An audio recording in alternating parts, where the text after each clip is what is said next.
Now Barry, why is it so difficult for patients to get an appointment to see you? Well, Chris, there's several problems. Firstly, everybody wants to see me, and it's difficult to meet that demand.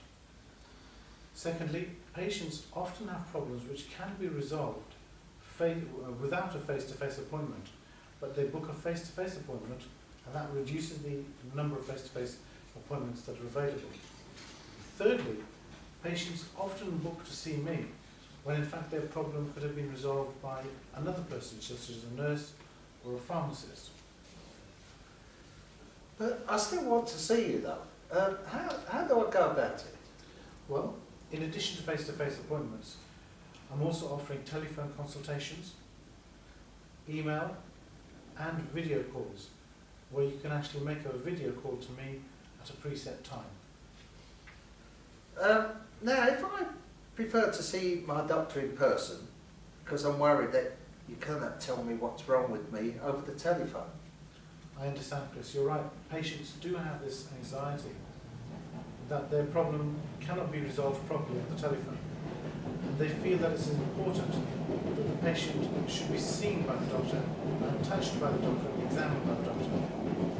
In fact, this is not true. You can do a consultation over the telephone which is just as good as face-to-face. During a telephone consultation, I'm going to carry out a detailed history. I'm going to carefully understand the problem. I'm going to review the notes, review the file, and then I put it all together. And I make a decision. Is it safe and correct to assess and treat the patient using a telephone consultation? And if it is, that's what I'll do. But if it's not safe and it's not right, then I'll arrange for the patient to come to the surgery. Thank you. Now, can you tell me about emails? We've recently introduced this service. What this means is that patients can actually email us directly from their mobile device. We receive the emails and we have forwarded them directly to me. Typically we take 72 hours to respond to emails, but it's there for convenience. So patients don't have to try phoning, they don't have to struggle. Just send an email when you're busy, on the tube, running around. We'll get back to you within 72 hours. Now, I take it that's not for anything that's urgent, is that correct? Absolutely, that is absolutely right. Email can take up to 72 hours to come back, because when your email reaches the surgery, a member of staff will forward that email to me. I'll look at it during a preset time, and then I'll respond to it. So we say 72 hours. I probably will respond sooner, but it's safer to consider this as a 72-hour service. Right, thank you. Now, can you tell me about video calls? Well, we wanted to introduce the ability for patients to speak to me face-to-face using modern technology. So we've invested in Viber, and Viber allows a patient from their mobile phone or desktop computer to speak to me and see me and talk to me. We chose Viber because Viber is free of cost, it's got back-to-back encryption, and because it's easy to use. We've set aside Viber sessions, and the Viber sessions are from 6 to 6:30 weekdays. So if you want to contact me by Viber, just call me on Viber between 6 and 6:30. There's no filtering, just call me, and I'm happy to speak. So we can really contact you by telephone, email and video calls, in addition to face-to-face appointments? Absolutely. We realise that there's not enough face-to-face appointments, and that's why we've introduced all these other ways that you can contact me. Email, telephone consultations, and face-to-face video calls. All of these things are available. Right, now what other options are there, please? Well, we've got 2 male doctors, we've got 1 female doctor, we've got 2 nurses, and exciting, we also have a pharmacist. So if you're unable to see a doctor, you can get an appointment with a nurse or with a pharmacist. But what if I need to see a doctor? You will be quite surprised how much a nurse and a pharmacist can actually do. Beverly, who's our practice nurse, has completed an independent prescribing course, which means that she can independently prescribe medication and sign the prescription. She can do a full clinical assessment and she can advise you on best treatment. She can issue prescriptions, she can sign prescriptions. If a patient is seen by a nurse or a pharmacist and they're uncomfortable with their clinical condition, all they have to do is walk around the corners, say, Barry, we're not happy about this patient, can you please see them? And I'll see them straight away.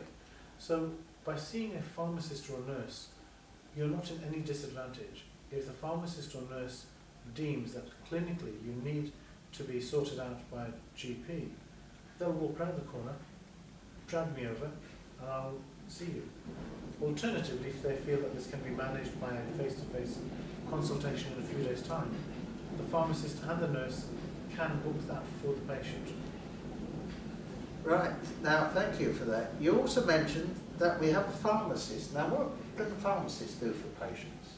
Well, the pharmacist is responsible for looking after patients with long-term conditions such as asthma, COPD and blood pressure.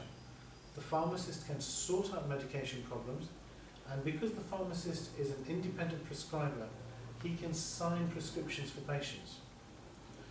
I forgot to mention earlier that Beverly can also do the long-term conditions, and Beverly also runs a number of clinics, namely the diabetes clinic, the travel and childhood vaccines clinic, the contraceptive clinic and the mental health clinic. So we've got our nurse who is doing long-term conditions clinics, specific clinics such as travel clinics, and seeing unwell patients, and we've got the pharmacist who's doing long-term clinics and also is capable of seeing unwell patients. Now can the pharmacist see patients who are ill? Yes, he can do a full clinical assessment, and he's completed a course and he has the relevant certificates.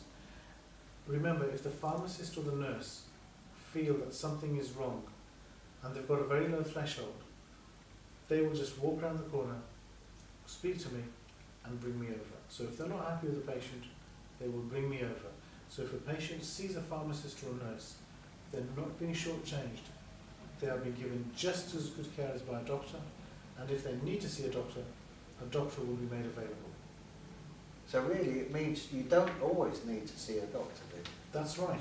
The pharmacist and nurse can manage this. Now the other thing is, why can't we seem to pre-book appointments these days? Well, my appointments are not pre-bookable because the demand is so great. Whenever I've released my appointments for pre-booking, what tends to happen is that they get completely booked up for about a month. So I want to keep these appointment slots available every day, and so I release my appointments on the day. However, all other clinician appointments are pre-bookable.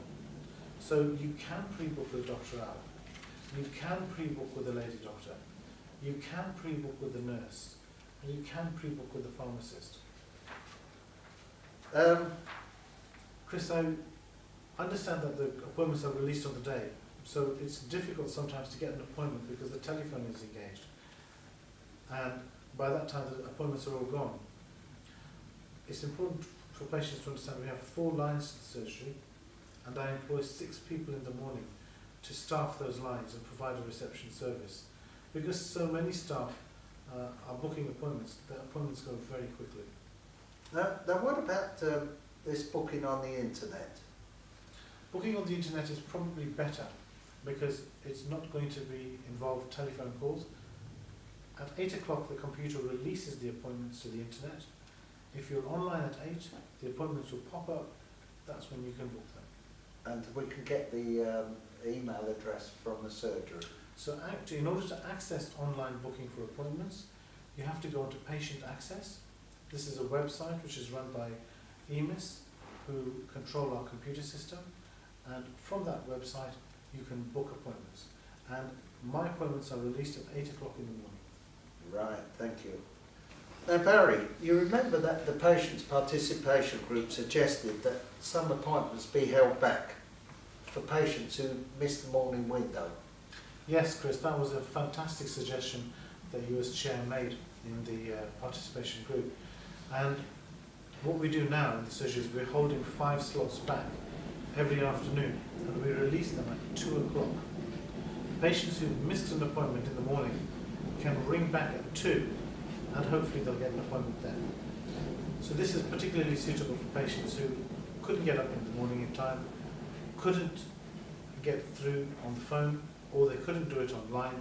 For those patients, if they ring at 2, we've got some appointments held back for them. Now, do they have to ring by a particular time for that? Has to be at 2. It has to be at 2 o'clock. And just to warn you, at 2 o'clock, if lots of people are ringing, those appointments can also go quickly. So it's important to be on time. Right, that's lovely, thank you. So can you just summarise this a little bit for us, please, Barry? Yes, of course.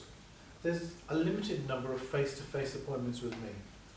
If you cannot get an appointment with me, please consider a telephone callback, or consider sending me an email, or just phone me on Viber between 6 and 6:30 in the evening.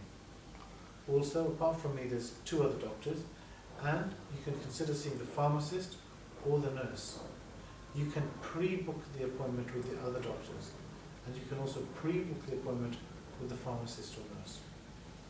Appointments for the day go very quickly because I've got 6 members of staff working, manning 4 telephone lines, continuously booking. So the telephone appointments go very quickly. So if you miss those telephone appointments in the morning, try calling back at 2 for one of the appointments that we've held for the afternoon. That's lovely. Thank you very much for that, Barry.